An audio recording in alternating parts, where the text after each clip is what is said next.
I'm glad to see that the people at Appen Media come in about 10:30, and then they, maybe they work until noon. I'm gonna run, run, run till I found you, till I found you. I'm gonna run, run, run till I get to you, till I get to you.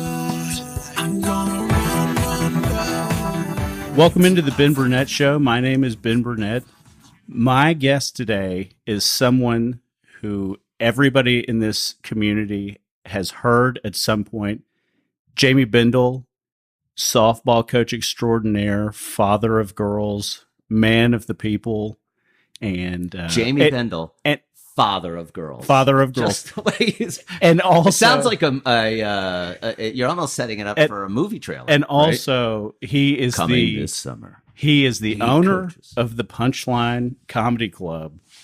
And so you've heard him on the radio. You've heard him on the Burt Show. You hear it. You see him on 11 Alive. There's nothing that he can't do. Jaime, welcome in.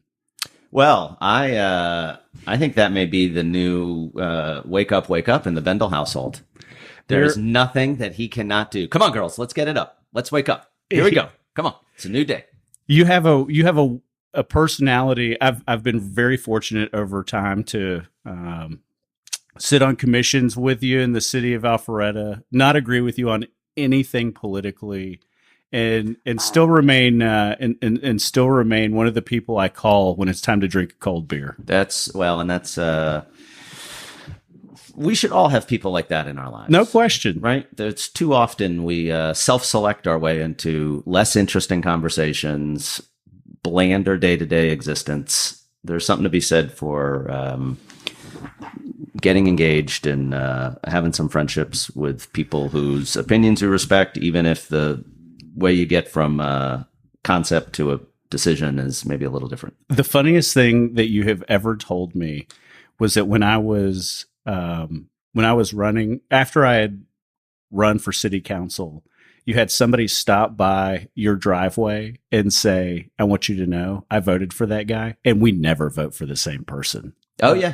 And I thought that was, it doesn't get any better than having the opportunity to cross boundaries. I had somebody yesterday who will remain nameless say they wrote me in just for Fulton County Commission, just so that they could say at one point in their life they voted for me because they were sure that they would never do it again. I thought, what a compliment. Yeah. Is that a compliment? I probably won't ever have the, I did actually hear from reliable sources, namely, I assume the friends who did it, that I actually got a handful of votes in the gubernatorial election here that just concluded.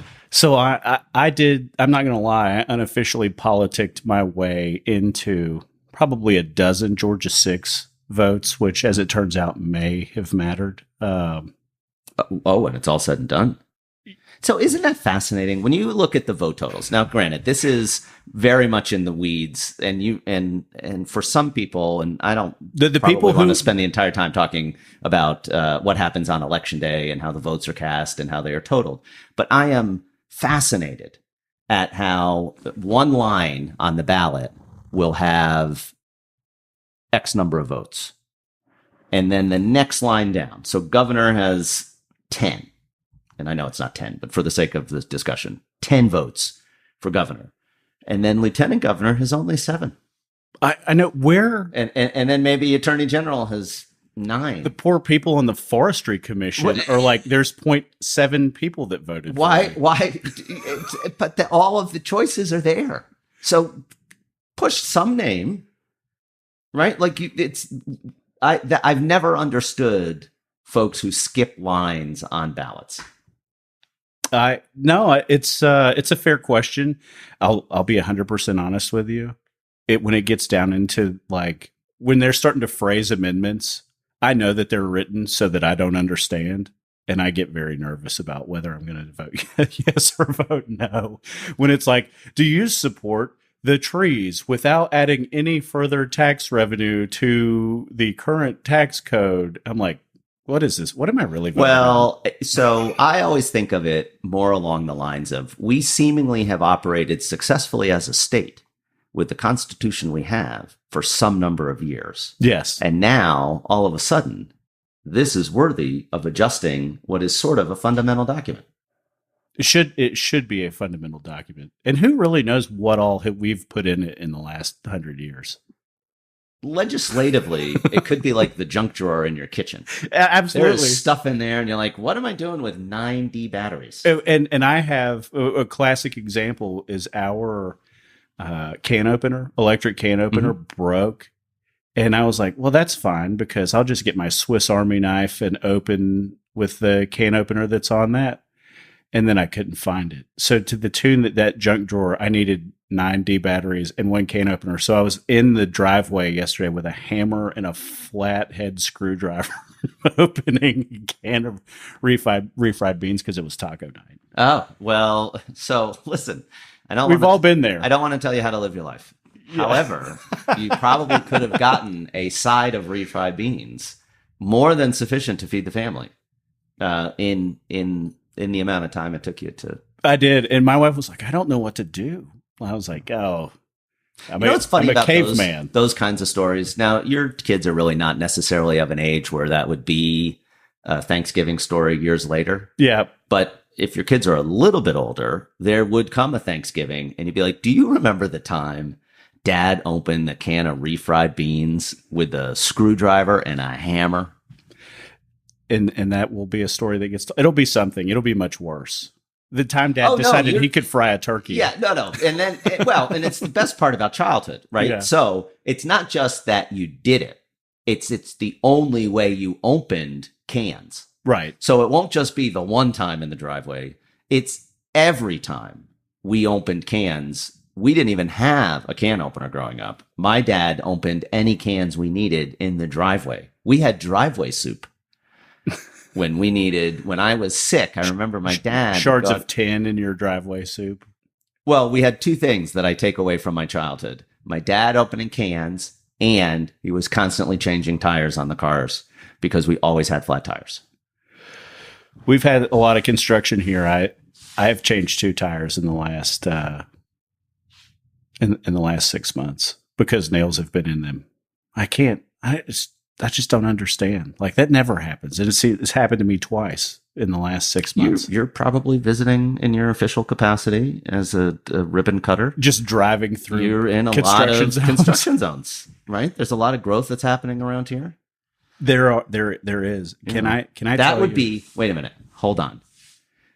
You might have a day where somebody is offering commentary about the outcome of an election, and they're talking about tire voters. Yeah. And they're saying all of the people who are good, you want to invest in a community where they are replacing their tires a lot because of the pace of construction and loose nails and random metal in the road. That's a mail piece right there. Yeah. Call Ben Burnett and tell him he owes me new tires. File your claim. Yeah. That does happen when the plates get moved. Yeah. You know, they carve up the pavement and throw a giant piece of metal over it. It doesn't quite do the job, and you wreck your alignment, blow out your tire. Let me ask you this. So you by trade are a lawyer. I am. You went to Pepperdine? I did. For undergrad? No. For Yes. Law school? That's correct. You went to Emory for undergrad? That's correct. So at what point did you decide, did you go to high school here and decide you were going to Emory, or is this when you moved to the South? No, I was in high school in upstate New York and was accepted at Emory, among other schools. Very good schools. Great schools. Some were better than others. But thankfully had the opportunity also to become a student at Emory, came down here. Loved Atlanta, loved the opportunity, loved the growth of the city even at that time, and thought it was the kind of place that I might like to build a future, or at least be a college student. Sure. And started doing stand-up comedy while I was an undergrad. Got out on the road, saw much more of the Southeast as a traveling comedian, and took the opportunity to explore Los Angeles as a law student. And a comedian? And, law student by day, comic by night. So I have, this. I have a friend named John Christ who has created somewhat of a really good following for himself by using YouTube and Instagram and social media, and also being a good comedian. And he's super talented. Mm-hmm. And I still maintain that I need to book 3 nights at the Punchline, because I know I could fill up 3 shows each day with people under the age of 35 that want comedy that they can take their kids to and not worry about what they're going to hear. You know what I mean? Yeah. He's clean. And so he always says, and you're the same way, like where you may cuss at me if I'm eating dinner, your stage presence is totally clean. Was that a conscious decision that you made? So growing up, and not that you swear at me at dinner, but it's more of a possibility there than it is on stage. Oh yeah. Well, so I just said this, actually yesterday I was doing a election related TV thing, and the conversation came up. And one of the things, that I think is remarkable about who we can be as people. Yeah, sure. Right. Is we really have an unlimited capacity to grow our vocabulary. Mm-hmm. And use the right word in the right circumstance, and to be able to communicate effectively. I grew up in a household where the words you chose were important, and the way you framed your arguments was significant in the outcome of what you were maybe what I was trying to persuade my parents of, or what my parents were communicating with me. So as I became a comedian, and I grew up in a house where I would tell you, I was easily in middle school, if not high school, before I heard my parents swear. Wow. That it was just not, and it was kind of one of the signs that I was becoming an adult. And I know it sounds really silly to say, but I was surprised to the extent at which, so when I got out of college, then I got out of law school, now I'm in the workplace. And like what I considered a professional workplace. So I'd had any number of jobs over the years. I worked in kitchens, I did construction, I did all kinds of stuff, and heard certainly all kinds of language. Yes. Okay. For some reason, I had this notion that when I got into an office, like a regular office, the swearing would go away. Like it never occurred to me. And it was admittedly a little shocking when I was a working adult, professional in an office, everybody's in a suit and tie, and people are swearing. They would just clean it up. I was like, what in the what? No, yeah. Like I was like, I don't know why I thought that was the case. Yeah. But it really was surprising to me, just the way people communicated. And certainly the kind of law that we practice, which is generally tort oriented. I do a lot of personal injury work. You are a trial lawyer. Yeah. And you love a courtroom. I like a courtroom. I trust the opinions of strangers to fairly assess a case. Like I'm not distrustful of people. I think if you just sort of plainly, just lawyers on the other side, they have a job that they're trying to do. I don't think in any context, in any transaction, the person who's selling the good wants a deal that's tipped a little bit in their favor. The person who's purchasing a good wants it tipped in their favor. It's kind of the way it works. But, I think that the decisions that I made as a comedian and how I shaped my material, if the foundation of the joke was sound and I could get a laugh using these words, I could swap out some adjectives and probably get the same laugh. But it's very hard sometimes for comics who write their jokes explicitly to then clean them up and have them have the same impact. Well, and to that point, I have absolutely seen, John will tell me, and you would say the same thing, the amount of opportunity that he has, because he's different than virtually every other comedian. And he does events with Dave Chappelle, and he does events with Adam Carolla. And he said they take, and Pauly Shore, and he's like, my shtick is not theirs. They know that regardless of where they are, and they're all 3 different comedians, and Cat Williams is another one, sure, that he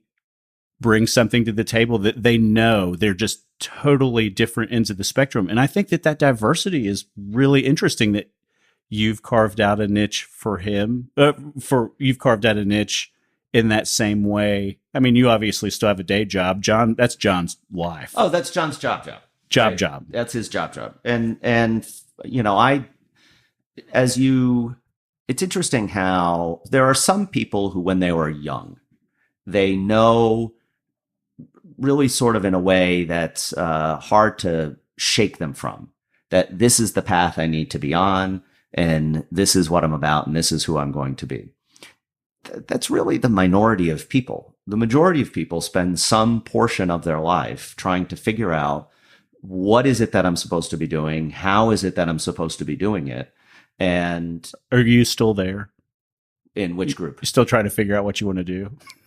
Well, certainly as you get older, which is an entirely different thing, you do start to realize that the opportunities that you have for change become more limited. Sure. Absolutely. Well, when Hans and the team here asked me if I would host a podcast, he was like, dude, you can talk to anybody.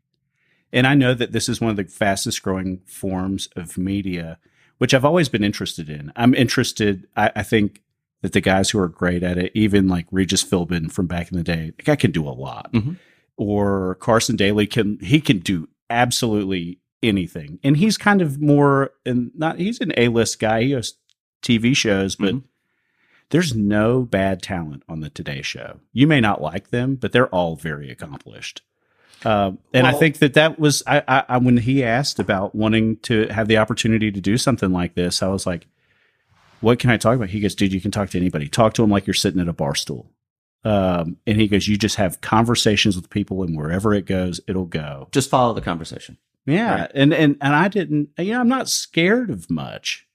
I shouldn't say that. There are certainly things I'm scared of, but not taking a risk like this and trying to grow an audience and see if there's a market for me to do this in some greater capacity down the road. I'm just not scared of it.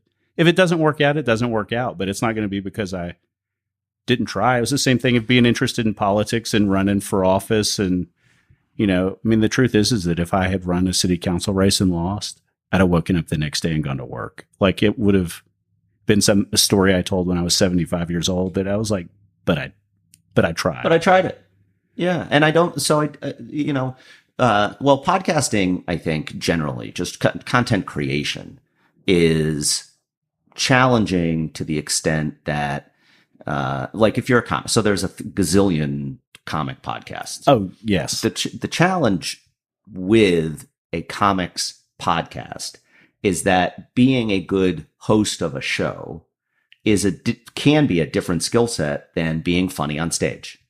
They're not. Yeah, absolutely. It's not the same thing. One of them's based on acting. I would argue it has that component. And it's a refined presentation, right? So over the course of time, you have a concept, you turn it into a piece of material, it grows, it gets tags, it does, it is the serving of sausage.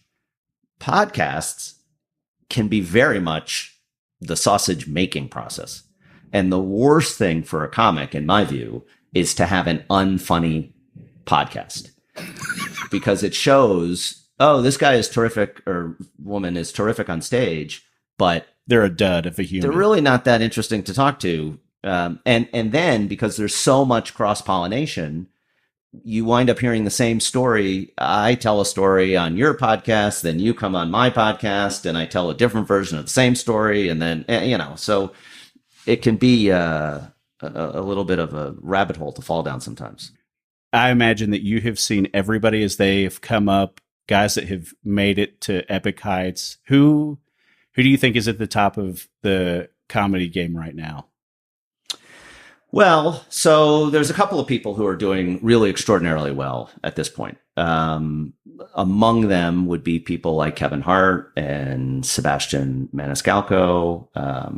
Bill Burr is doing very well these days. Nikki Glaser is doing terrific.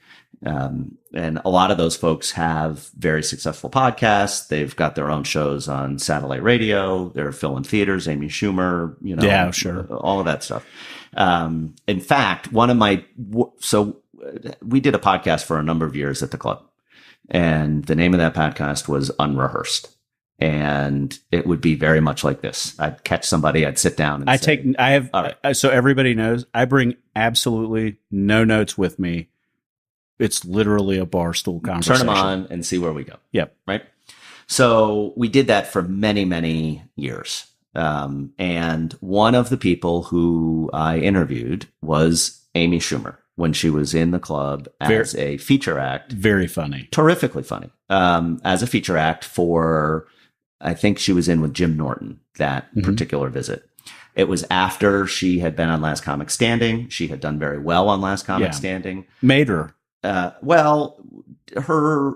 What she did after the show, I think, really is what helped her become who she is today. Movie star. Yeah. And some of that had to do with the fact that you were successful on a TV show. And in some respects, you're like the football player who's going into free agency and has 3 interceptions in the Super Bowl. Right. All of a sudden your value pops, and it may turn out that that's the best game you ever play.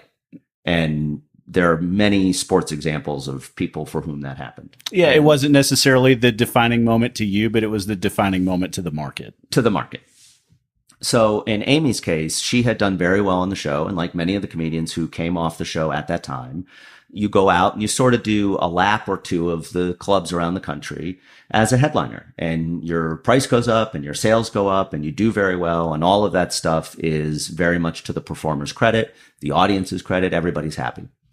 But then the question becomes, well, what comes next? How long is that sustainable? How mature are you as an artist? Mm-hmm. And in her case, she took the opportunity to do something which not everyone is willing to do, having achieved success, is to take maybe a supporting role and redevelop your voice. Absolutely. And she did that. And so she went and worked very hard supporting other acts like Jim Norton and Lewis Black and others. He is maybe my favorite. So he's so cynical. Well, and talk about somebody who's very good with word selection, right? He's terrific at it. In any event, Amy comes through. She's at the club. We're doing the podcast. So we go and we spent then almost 2 hours talking about comedy, how she came to be, how she got to where she is, what some of her aspirations are. It is the only episode I cannot find.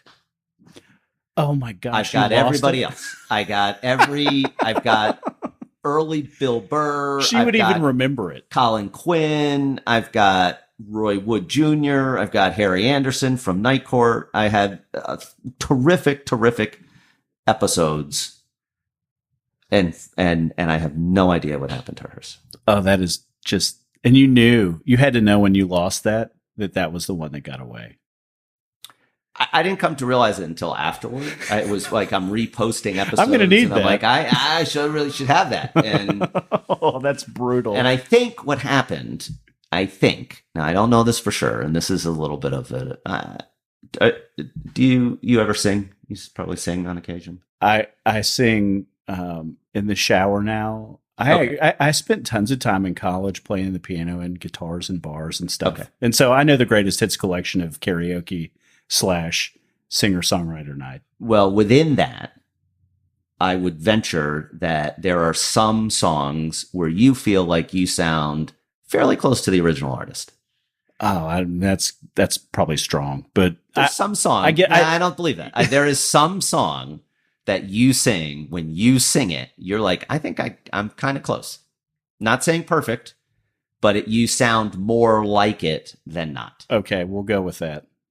Tiny Dancer. Not Tiny Dancer. There's some song with your tone of voice that it might be a country song, could be a standard, but there's a singer that you're like, particularly if you spend time playing a guitar, playing a piano in a bar, singing songs. Yeah, you can mimic or replicate.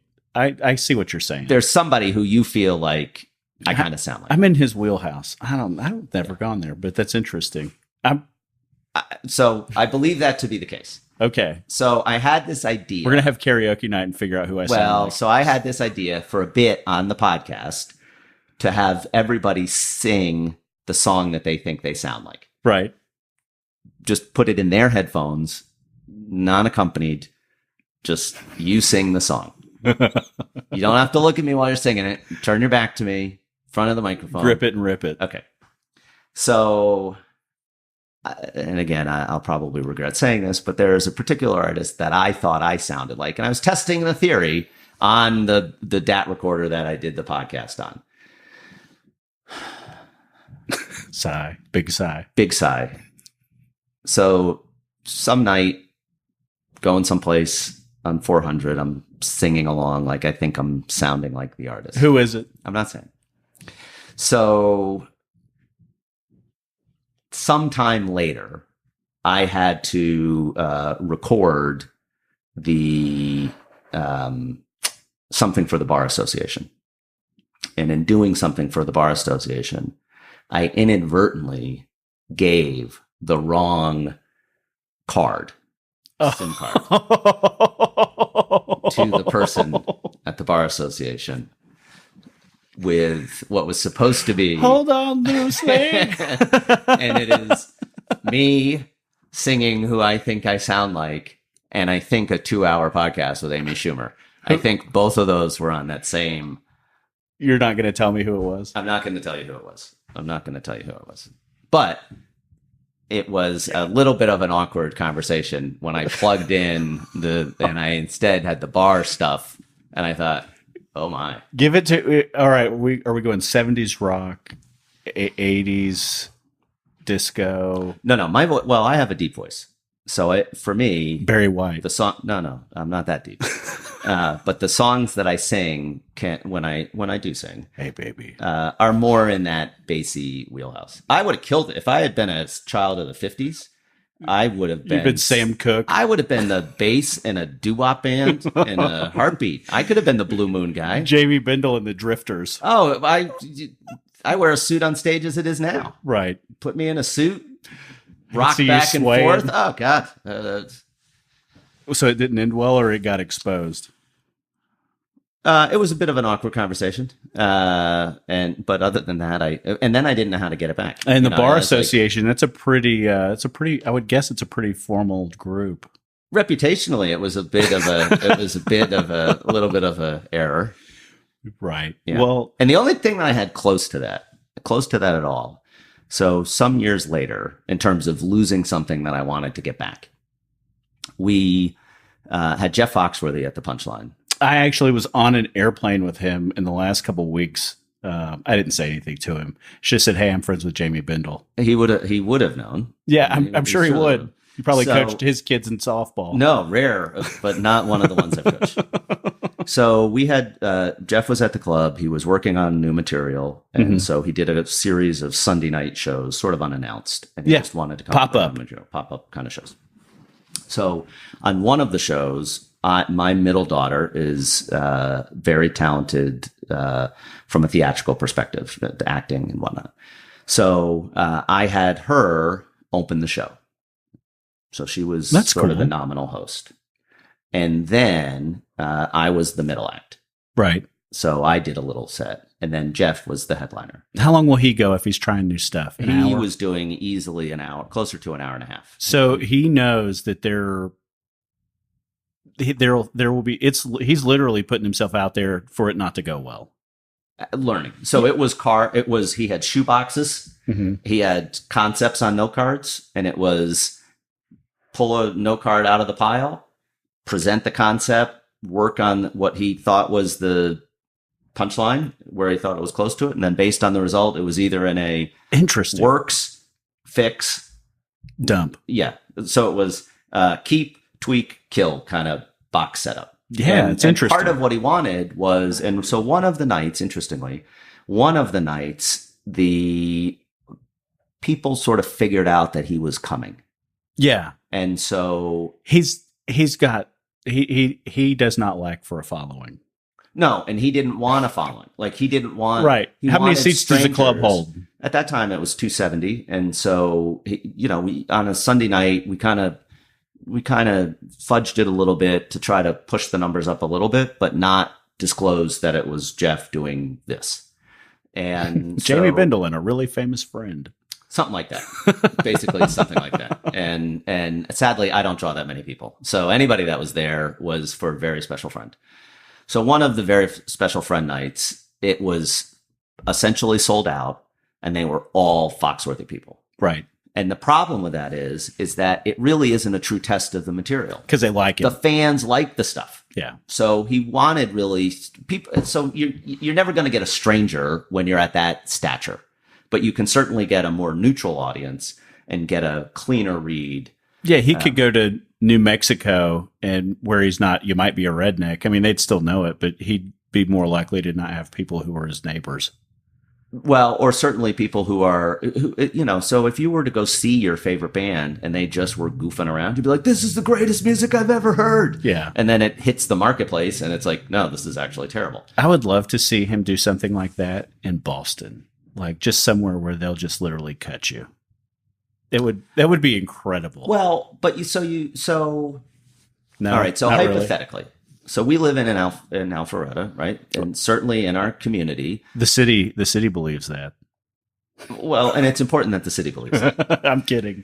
I do live here. But there are plenty of professional athletes who call Alpharetta home, Tons. right? And not all sorts of people. Yeah. Boy band, sing. I mean, you name It doesn't matter. But to the extent, and I play in the men's league at the rec center, Right. right?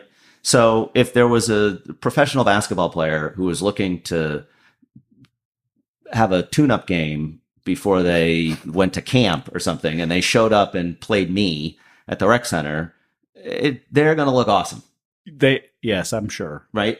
But they're also a really good basketball player. So for Foxworthy, who is a really good comedian, he can go any place and be successful. Right. Even if it's not his home court, even if it's not in the most situation that's most He may not favorable cover to the him. spread, but he's not going to disappoint.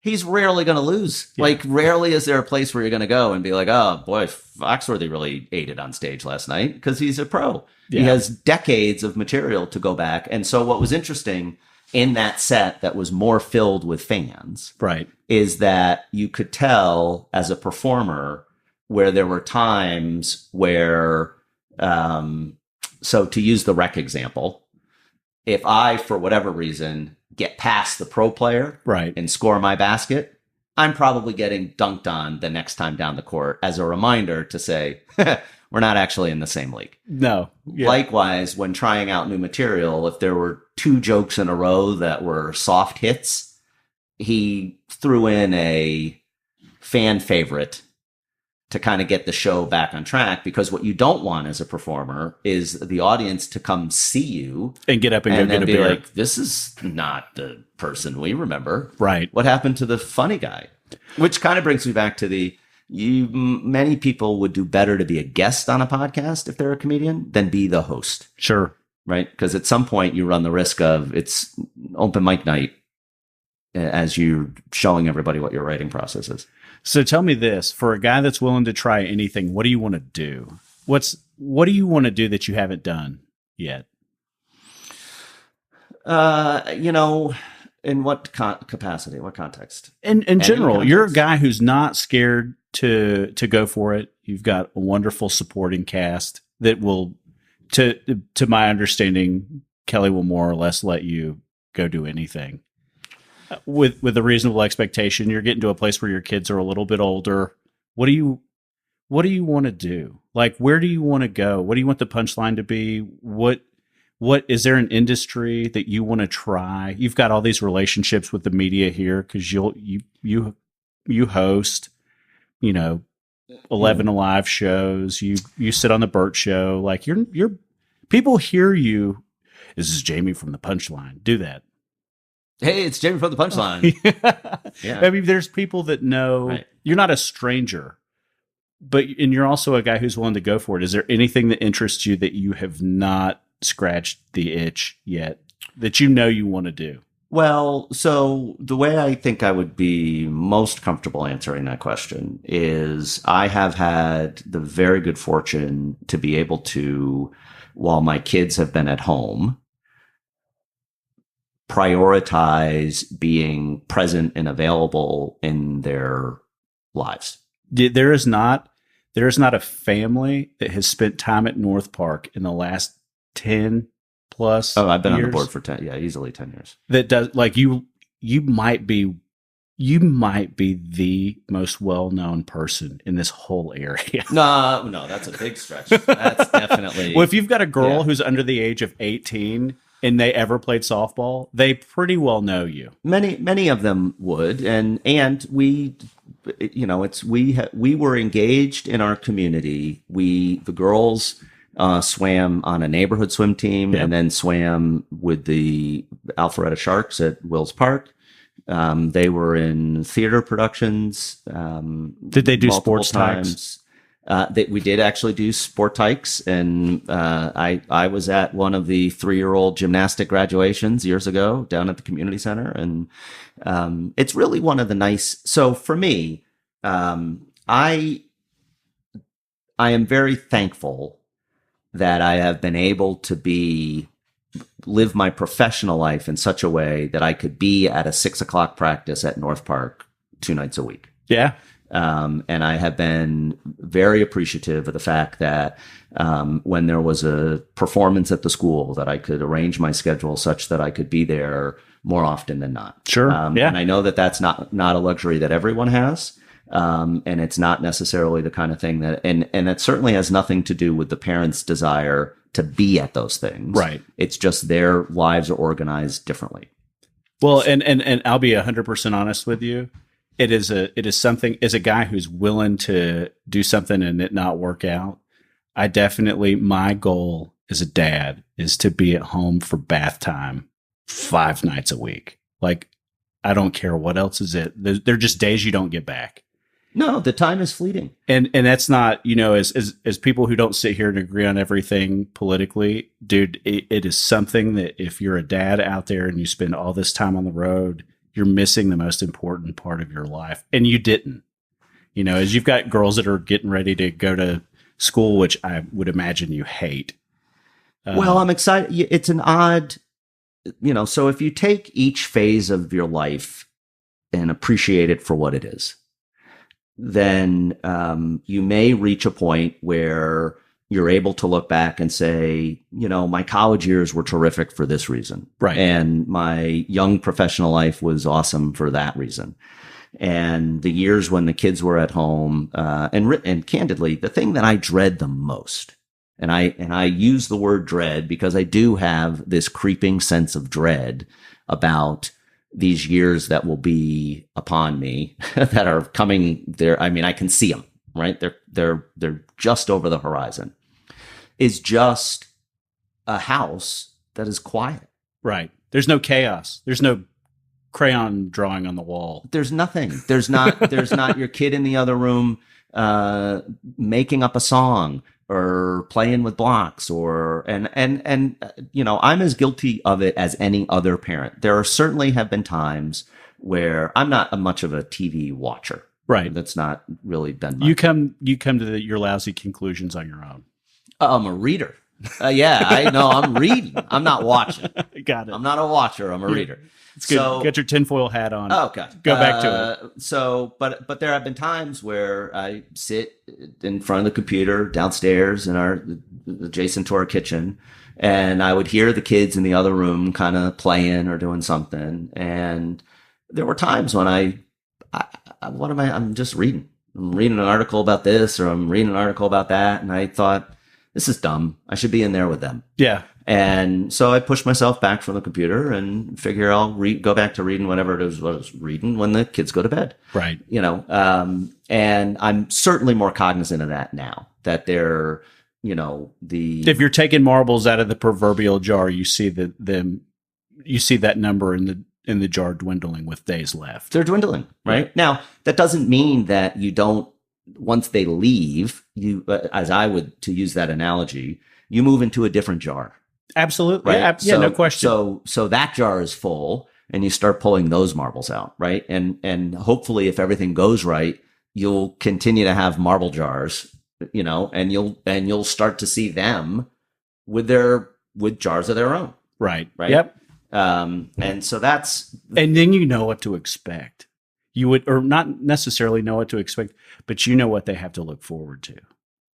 Like, there are so many things that I see in my dad now, as a guy who's 10 years younger than you, with having little kids, where my dad's relationship with my kids is totally different than the guy whose dad was the major in the Marine Corps. Like he's such a, and he wasn't a bad guy by any means. He was a wonderful guy and always did what he had to do. And we moved every 3 years, but I see the relationship that he has with my 3 kids. I've seen how he has taken to being a dad of an adopted child.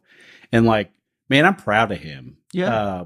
And it's like, if you get to the place where his next 10 or 15 years of the twilight, man, you have to feel like I call it field vision. Like you talk about the horizon line that you're starting to see creep in, but like there's an awful lot to look forward to. But you do a wonderful job of celebrating whatever phase of life it is and being supportive of your kids. And as much to that point, because we have conversations about political stuff. It comes up in every single episode. And the world is absolutely starved. Republican, Democrat, communist, socialist, whatever, anarchist, for dads who love and spend time with their kids. If that, to me, the family dynamic breakdown in this country is where so many of our problems come home. And you are, no question, a gleaming example of what people should be trying to do. Well, and it's so look, but those are the issues. And again, to brush up against that subject, the way those questions get answered for any individual person, any individual family, any individual dad are in some respects the things that you guys wrestle with Monday nights on council, or the people who are on the rec commission, or the people who are on the planning commission, or even the people who are on the arts commission, right? Those decisions in some respects shape the ability for people to resolve those questions for themselves, right? And so one of the reasons why sometimes we struggle to find coaches at North Park, it's not because there are parents who aren't interested in being involved in their kids' activities. It's because their job's in Midtown. Right. And they can't be at North Park at 6 o'clock at night with any level of predictability. And I would argue there's kind of a problem with that. Sure. Yeah, absolutely. Right? That we're at a place where something as simple as so when you think about it, you have a 10-week season, right? Mm-hmm. And you have a 90-minute practice once a week. So that's what, 15 hours? Over pretty much a quarter. That somebody legitimately struggles to figure out how to make work. Yeah. That's not even taking into consideration another child that might be in the family and that kid's activities. And so we have some terrific neighborhoods in Alpharetta. A bunch of them. Terrific neighborhoods. Great folks live in those neighborhoods. And many, many times you can drive through those neighborhoods between 2:30 or 3 o'clock in the afternoon and 6 or 7 o'clock at night and not necessarily see any of the old-fashioned kickball in the street or baseball in the yard that people sometimes look at. And so when people talk about returning to some earlier phase, what they're returning to is as silly as it sounds, there's some longing for dads opening refried beans in the driveway with screwdrivers and hammers, right? And that, right? There's a simplicity to saying that there's the buzz of the insects in the trees and the fall of twilight and the sound of a kid in a yard that is what people look for and long for, and they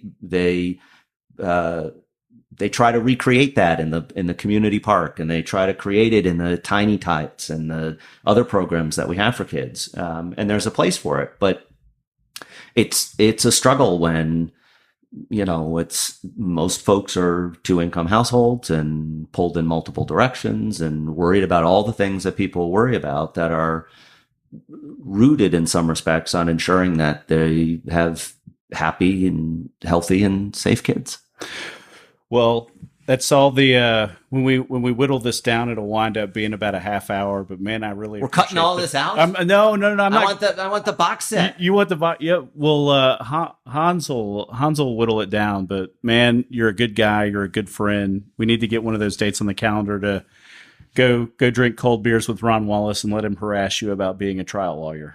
But he doesn't really give me too much grief about that. He doesn't really give me too much grief about that. Well, thanks for tuning in to the Ben Burnett Show. We'll be back next week. You guys have a great day. Hey, when in Alpharetta, remember you got to tune in to the Ben Burnett Show. Find it where podcasts are made available. Ben Burnett, he's good for your ears. Thanks. And I'm sure now Hans is going to dump some horrible gangster rap on my podcast because he always dogs me with the worst music possible. All guests from the Best Burnett Show. How'd you just turn it on? No, it's on. Guests of the Ben Burnett Show get a complimentary copy of Ben Burnett's personal playlist, which you hear every episode. If you hear it here, it's in Ben's car. I am going to turn it off. I don't play a damn.